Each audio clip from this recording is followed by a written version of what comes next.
Notre géant, je pense qu'il ressemble il s'ancre vraiment dans la ville. C'est un work in progress, c'est une œuvre en devenir.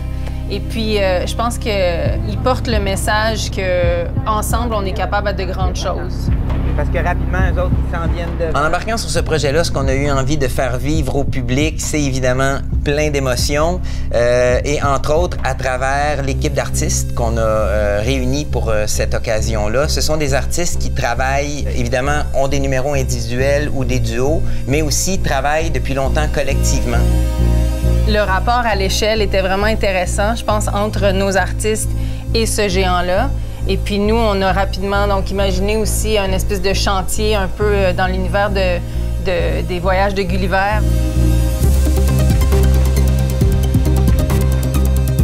Partant de Gulliver, de ce géant-là qui est attaché, on a des cordes partout.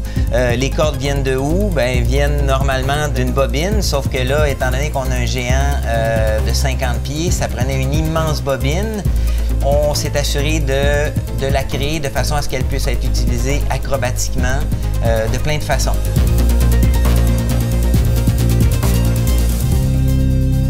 Depuis le début de la création, on voulait vraiment s'inspirer du travail de Marcel Ferron, aussi du travail des vitrailles et tout ça. Donc, notre scénographe est arrivé avec cette idée-là du tétraède, en fait, de la pyramide à base triangulaire.